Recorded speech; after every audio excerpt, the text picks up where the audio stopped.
Alright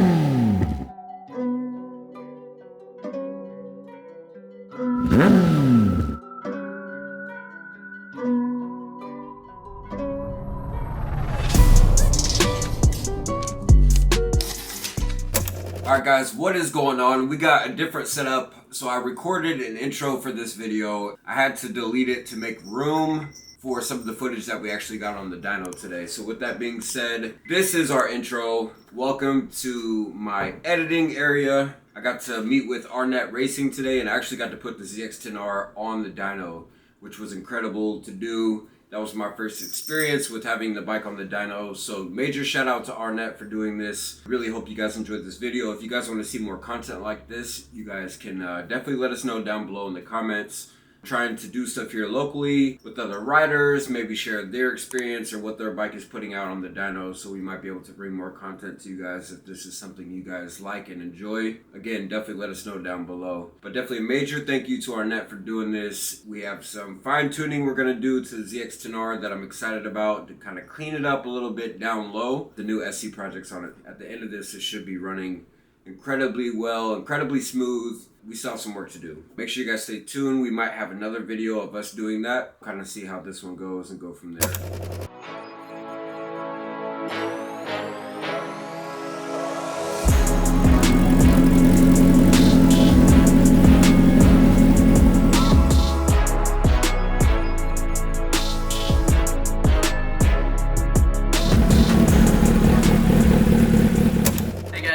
Arnett here. We're here working on a 24 ZX10 and we're going to put it up on the dyno, do some data logging, see if it needs to have a retune, and basically just see how much power is coming out of it. So it'll be a pretty cool day. We already had another S1000 on the dyno and we'll have a comparison of that. That's what we're doing today. So this is basically what we do inside of pretty much all the ECUs. This is Woolwich Racing, so they're the company that allows us to read the ECUs, write the ECUs, do everything like that. There's a lot of things you can do in it.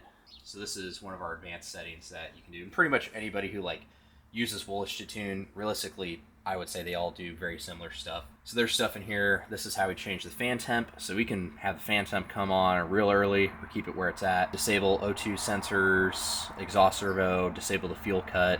That's the thing that makes the bike feel a lot smoother coming in and out of corners. Front wheel sensor, we'll have to disable that for the dyno. We can have a race quick shifter, so if you want to swap to GP shift. For the pair valve, this is the fun button that we always disable. Pretty self-explanatory, and then a few of these other things are for missions and stuff like that that we can just get rid of. So there's a lot of stuff. We can even go look at the throttle, the electronic throttle valve. You can see here that in, say, 4th gear in sport and road mode at 11.5, the bike's only giving you 100% throttle, because this is what you're doing, this is what the bike is doing. So you can see it doesn't even give you that full power until farther down, and then after that it just cuts you off. So there's a lot of restrictions in here like that we go ahead and just get rid of. It's pretty simple. I mean, there's not a ton of crazy stuff that we're doing to it, but after getting rid of the restrictions, it's mostly just change the timing, update the air fuel, change the timing, update the air fuel, and just go back and forth on that until we get the results that we want. Alright guys, I don't know about you, but I'm getting extremely excited. We got the ZX10 locked and loaded. We're gonna see what kind of power it's doing today. Arnett was discussing with me, we think there might be a 5 horsepower difference on this dyno, so it might be a little bit higher than what it's showing in reality, but we'll see. 40? Yeah, and that's just where we run everything. So there's as much consistency as possible across the board.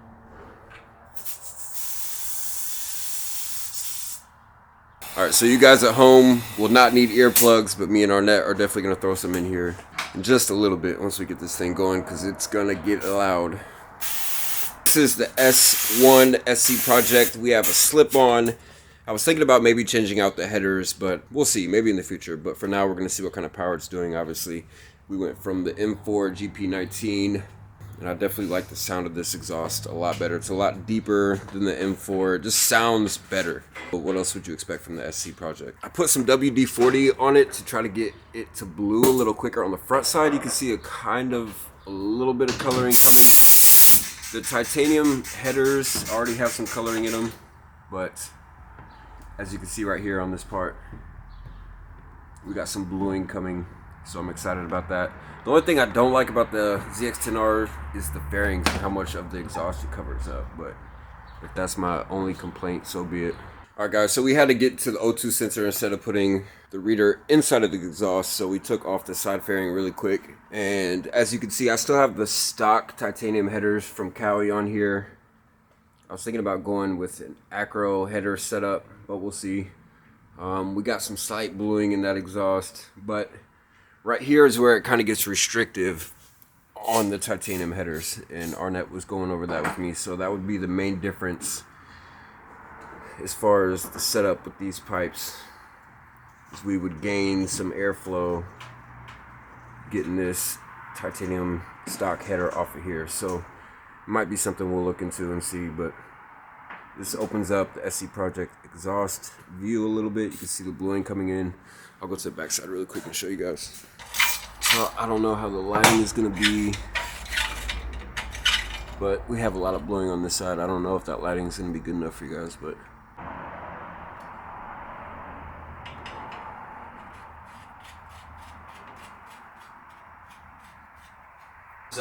this is what we normally use to tune, and we have a wideband O2 sensor in the exhaust here. And what that allows us to do is to read the O2 sensor, the O2 readings basically straight out of the exhaust. So we use the Woolwich program, but actually if you wanted to, you could go ahead, buy the Woolwich program, buy the data logger, and you can basically do all the tuning yourself. So if you're swapping out exhaust or air filters all the time, or just want to, tune for that ram air effect, those are all things that you can do if you have the system as well. So that's what I recommend most people get, and I'm like, just get the system, and then you can kind of do whatever you need to do to it. we're getting closer and closer, you guys. I'm extremely excited. Okay, that's fine. Okay, I'll let it warm up before I plug the sensor in, that way the air doesn't mess around with it. I want to know in the comments before it starts what you guys think the horsepower reading is going to be. This is tuned by Two Wheel Dyno Works, and we're going to test it out and see what it's really doing. So.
bike that I did.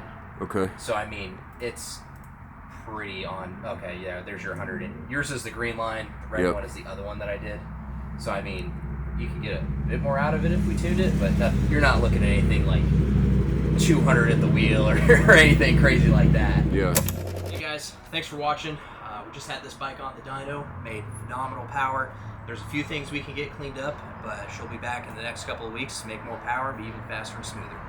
Alright guys, so I just want to give a major shout out to Arnett for doing this for us. So I hope you guys enjoyed the video. It was something new that we haven't brought to the channel before, so definitely a major thank you to you. Yep.